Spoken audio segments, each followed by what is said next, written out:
আমরা আজ একটু নিজেদের বেড়া ভেঙে কিছুটা দুঃসাহসিক কাজ করে ফেলেছি বোধহয়। এই কাজটিকে যতটা সম্ভব ভালো করার চেষ্টা করেছি আমরা সকলেই, এবং এই চেষ্টার দৌরাত্ম্য আগামী কাজগুলোতেও জারি থাকবে আশা রাখছি। ভুল ত্রুটি হলে মাফ করবেন। আজ গল্প স্পন্দনে গুরুদেব রবীন্দ্রনাথ ঠাকুরের বলাই।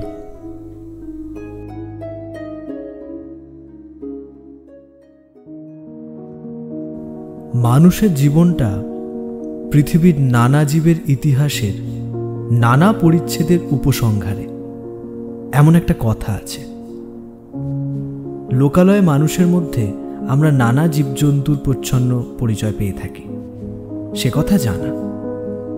বস্তুত আমরা মানুষ বলি সেই পদার্থকে যেটা আমাদের ভিতরকার সব জীবজন্তুকে মিলিয়ে এক করে নিয়েছে। আমাদের বাঘ গরুকে এক খোঁয়ারে দিয়েছে পুরে, ওহি নকুলকে এক খাঁচায় ধরে রেখেছে। যেমন রাগিনী বলি, তাকেই যা আপনার ভিতরকার সমুদয় সারেগামাগুলোকে সঙ্গীত করে তোলে, তারপর থেকে তাদের আর গোলমাল করবার সাধ্য থাকে না। কিন্তু সঙ্গীতের ভিতর এক একটি সুর অন্য সকল সুরকে ছাড়িয়ে বিশেষ হয়ে ওঠে। কোনোটাতে মধ্যম, কোনোটাতে কোমল গান্ধার, কোনোটাতে পঞ্চম। আমার ভাইপো বলাই তার প্রকৃতিতে কেমন করে গাছপালার মূল সুরগুলোই হয়েছে প্রবল। ছেলেবেলা থেকেই চুপচাপ চেয়ে চেয়ে দেখাই তার অভ্যাস। নড়ে চড়ে বেড়ানো নয়। পূব দিকের আকাশে কালো মেঘ স্তরে স্তরে স্তম্ভিত হয়ে দাঁড়ায়। ওর সমস্ত মনটাতে ভিজে হাওয়া যেন শ্রাবণ অরণ্যের গন্ধ নিয়ে ঘনিয়ে ওঠে। ঝমঝম করে বৃষ্টি পড়ে।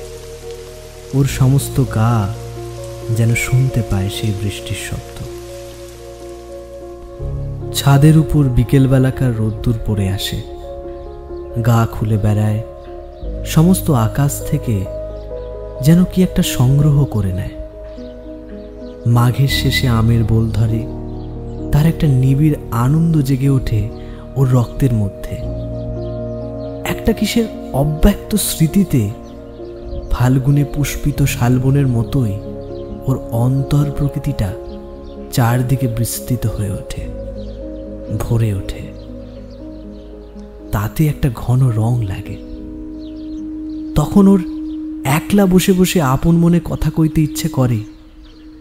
যা কিছু গল্প শুনেছে সব নিয়ে জোড়া তারা দিয়ে অতি পুরনো বটের কোঠরে বাসা বেঁধে আছে যে একজোড়া অতি পুরনো পাখি, ব্যঙ্গমা ব্যঙ্গমী, তাদের গল্প। ওই ড্যাবা ড্যাবা চোখ মেলে সর্বদা তাকিয়ে থাকা ছেলেটা বেশি কথা কইতে পারে না, তাই ওকে মনে মনে অনেক বেশি ভাবতে হয়। ওকে একবার পাহাড়ে নিয়ে গিয়েছিল। আমাদের বাড়ির সামনে ঘন সবুজ ঘাস পাহাড়ের ঢাল বেয়ে নিচে পর্যন্ত নেমে গিয়েছে। সেইটা দেখে আর ওর মন ভারী খুশি হয়ে ওঠে। ঘাসের আস্তরণটা একটা স্থির পদার্থ তা ওর মনে হয় না। ওর বোধ হয় যেন ওই ঘাসের পুঞ্জ একটা গড়িয়ে চলা খেলা, কেবলই গড়াচ্ছে। প্রায় তারই সেই ঢালু বেয়ে ও নিজেও গড়াতো। সমস্ত দেহ দিয়ে ঘাস হয়ে উঠত। গড়াতে গড়াতে ঘাসের আগায় ওর ঘাড়ের কাছে সুরসুরি লাগতো। আর ও খিলখিল করে হেসে উঠত। রাত্রে বৃষ্টির পরে প্রথম সকালে সামনের পাহাড়ের শিখর দিয়ে কাঁচা সোনা রঙের রোদ্দুর দেবদারু বনের উপরে এসে পড়ে। ও কাউকে না বলে আস্তে আস্তে গিয়ে সেই দেবদারু বনের নিস্তব্ধ ছায়াতলে একলা অবাক হয়ে দাঁড়িয়ে থাকে।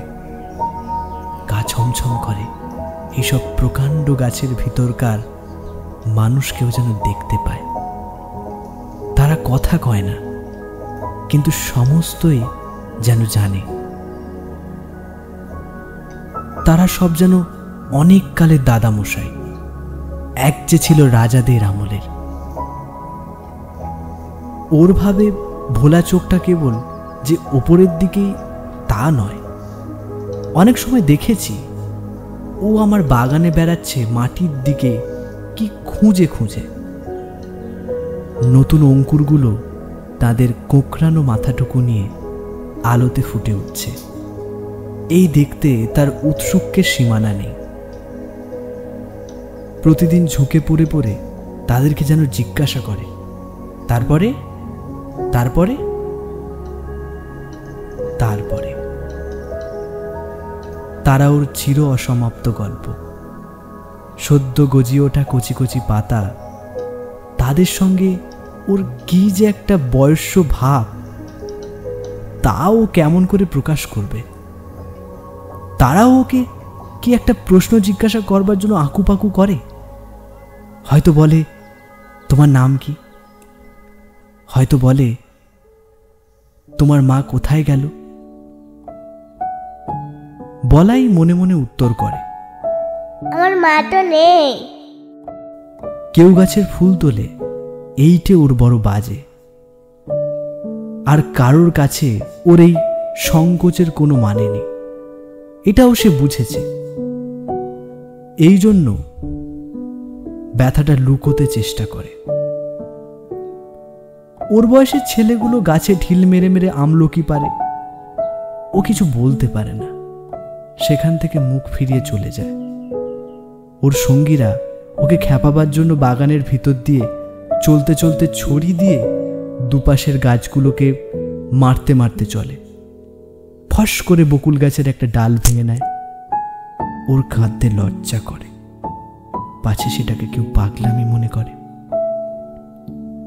ওর সবচেয়ে বিপদের দিন যেদিন ঘাসিয়ারা ঘাস কাটতে আসে, কেননা ঘাসের ভিতরে ভিতরে ও প্রত্যহ দেখে দেখে বেরিয়েছে এতটুকু লতা, বেগুনি হলদে নামহারা ফুল, অতি ছোট ছোট মাঝে মাঝে কণ্টকারী গাছ, তার নীল নীল ফুলের বুকের মাঝখানটিতে ছোট্ট একটুখানি সোনার ফোঁটা।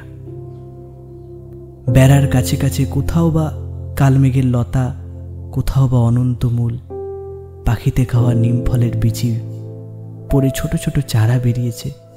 কি সুন্দর তার পাতা! সমস্তই নিষ্ঠুর নিড়ানি দিয়ে নিড়িয়ে ফেলা হয়। তারা বাগানের শৌখিন গাছ নয়, তাদের নালিশ শোনবার কেউ নেই। একদিন ওর কাকির কোলে এসে বসে, তার গলা জড়িয়ে বলে, এই ঘাসিয়ারাকে বলো না আমার ওই গাছগুলো যেন না কাটে। কাকি বলে, বলাই কি যে পাগলের মতো বকিস, ও যে সব জঙ্গল, সাফ না করলে চলবে কেন? বলাই অনেকদিন থেকে বুঝতে পেরেছিল কতকগুলো ব্যথা আছে যা সম্পূর্ণ ওর একলারই। ওর চারিদিকের লোকের মধ্যে তার কোনো সাড়া নেই। এই ছেলের আসল বয়স সেই কোটি বৎসর আগেকার দিনে, যেদিন সমুদ্রের গর্ভ থেকে নতুন জাগা পঙ্কস্তরের মধ্যে পৃথিবীর ভাবী অরণ্য আপনার জন্মের প্রথম কন্দন উঠিয়েছে। সেদিন পশু নেই, পাখি নেই, জীবনের কলরব নেই, চারিদিকে পাথর, পাঁক আর জল। কালের পথে সমস্ত জীবের অগ্রগামী গাছ সূর্যের দিকে জোড়হাত তুলে বলেছে, আমি থাকব, আমি বাঁচব, আমি চিরপথিক। মৃত্যুর পর মৃত্যুর মধ্যে দিয়ে অন্তহীন প্রাণীর বিকাশ তীর্থে যাত্রা করব রৌদ্রে, বদলে দিনে রাত্রে। গাছের সেই রব আজও উঠেছে বনে বনে, পর্বত প্রান্তরে। তাদেরই শাখায় পত্রে ধরনের প্রাণ বলে উঠেছে, আমি থাকব, আমি থাকব। বিশ্ব প্রাণীর মুখ ধাত্রী এই গাছ নিরবিচ্ছিন্ন কাল ধরে দুর্ললোককে দহন করে পৃথিবীর অমৃত ভাণ্ডারের জন্য প্রাণের তেজ, প্রাণের রস, প্রাণের লাবণ্য সঞ্চয় করে। আর উৎকণ্ঠিত প্রাণের বাণীকে অহর্নিশে আকাশে উচ্ছ্বসিত করে তোলে। আমি থাকব। সেই বিশ্ব প্রাণের বাণী কেমন একরকম করে আপনার রক্তের মধ্যে শুনতে পেয়েছিল ওই বলাই। আমরা তাই নিয়ে খুব হেসেছিলাম। একদিন সকালে এক মনে খবরের কাগজ পড়ছি। বলাই আমাকে ব্যস্ত করে ধরে নিয়ে গেল বাগানে। এক জায়গায় একটা চারা দেখিয়ে আমাকে জিজ্ঞাসা করলে, কাকা এই গাছটা কি? দেখলুম একটা শিমুল গাছের চারা বাগানের খোয়া দেওয়া রাস্তার মাঝখানেই উঠেছে। হায় রে, বলাই ভুল করেছিল আমাকে ডেকে নিয়ে এসে। এতটুকু যখন এর অঙ্কুর বেরিয়েছিল, শিশুর প্রথম প্রলাপটুকুর মতো, তখনই এটা বলাইয়ের চোখে পড়েছে। তারপর থেকে বলাই প্রতিদিন নিজের হাতে একটু একটু জল দিয়েছে। সকালে বিকেলে ক্রমাগতই ব্যগ্র হয়ে দেখেছে কতটুকু বাড়ল। শিমুল গাছ বাড়েও দ্রুত, কিন্তু বলাইয়ের আগ্রহের সঙ্গে পাল্লা দিতে পারে না। যখন হাত দুয়েক উঁচু হয়েছে, তখন ওর পত্র সমৃদ্ধি দেখে ভাবলে হি একটা আশ্চর্য কাজ। শিশুর প্রথম বুদ্ধির আওয়াজ দেখা মাত্র মা যেমন মনে করে আশ্চর্য শিশু, বলাই ভাবলে আমাকেও চমৎকৃত করে দেবে। আমি বললুম, মালিকে বলতে হবে এটা উপড়ে ফেলে দেবে। বলাই চমকে উঠল, এ কি দারুণ কথা। বললে, না কাকা, তোমার দুটি পায়ে পড়ি, উপড়ে ফেলো না। আমি বললুম, কি যে বলিস তার ঠিক নেই, একেবারে রাস্তার মাঝখানে উঠেছে, বড় হলে চারদিকে তুলো ছড়িয়ে অস্থির করে দেবে। আমার সঙ্গে যখন পারলে না, এই মাতৃহীন শিশুটি গেল তার কাকির কাছে।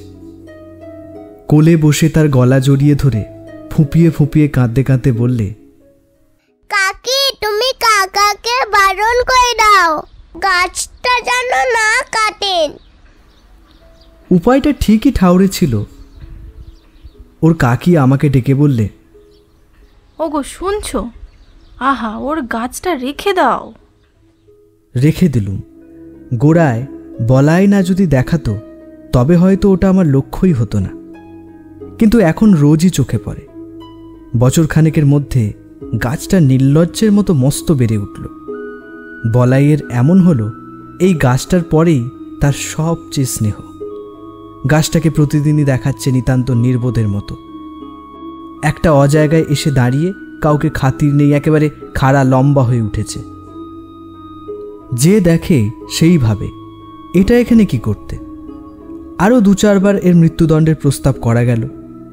বলাইকে লোভ দেখালুম, এর বদলে খুব ভালো কতগুলো গোলাপের চারা আনিয়ে দেব। বললেম, নিতান্তই শিমুল গাছই যদি তোমার পছন্দ, তবে আর একটা চারা আনিয়ে বেড়ার ধারে পুঁতে দেব, সুন্দর দেখতে হবে। কিন্তু কাটবার কথা বললেই বলাই আঁতকে ওঠে। আর ওর কাকি বলে, আহা এমনি কি খারাপ দেখতে হয়েছে। আমার বৌদিদির মৃত্যু হয়েছে যখন, এই ছেলেটি তার কোলে। বোধ করি সেই শোকে দাদার খেয়াল গেল তিনি বিলেতে ইঞ্জিনিয়ারিং শিখতে গেলেন। ছেলেটি আমার নিঃসন্তান ঘরে কাকির কোলেই মানুষ। বছর 10 পরে দাদা ফিরে এসে বলাইকে বিলিতি কায়দায় শিক্ষা দেবেন বলে প্রথমে নিয়ে গেলেন সিমলায়, তারপরে বিলেত নিয়ে যাবার কথা। কাঁদতে কাঁদতে কাকির কোল ছেড়ে বলাই চলে গেল। আমাদের ঘর হলো শূন্য। তারপরে 2 বছর যায়।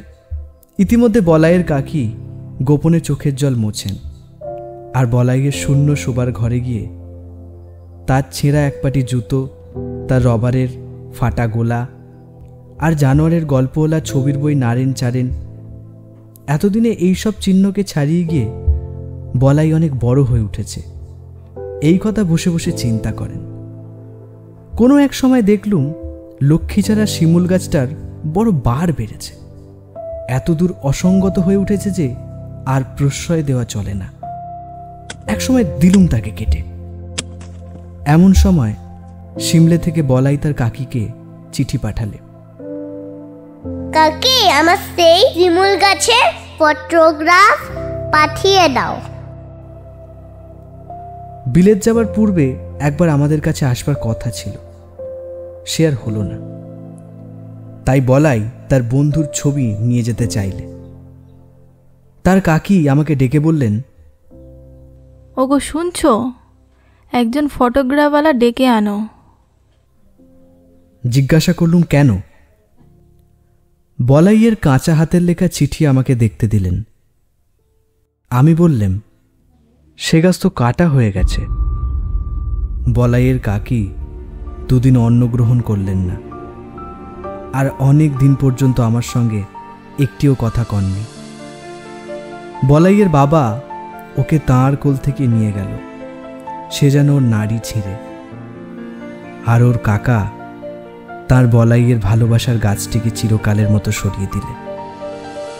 তাতে ওর যেন সমস্ত সংসারকে বাঁচল, তার বুকের মধ্যে ক্ষত করে দিলে।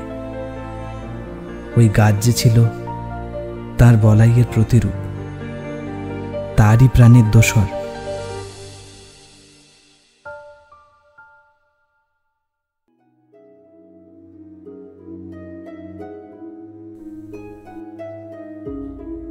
শেষ হলো রবীন্দ্রনাথ ঠাকুরের বলাই। কথকের চরিত্রে দেবাশিস, বলাইয়ের কাকিমা রিয়া, বলাইয়ের চরিত্রে বিনায়ক, শব্দগ্রহণ, আবহ ও পোস্টার ডিজাইনে রাহুল। আপনি যদি আমাদের চ্যানেলে নতুন হয়ে থাকেন তাহলে অবশ্যই সাবস্ক্রাইব করবেন। আর এই গল্পটি যদি আপনার ভালো লেগে থাকে তাহলে অবশ্যই লাইক করবেন এবং আপনার মূল্যবান মতবাদটি কমেন্ট বক্সে কমেন্ট করে জানাবেন। ধন্যবাদ।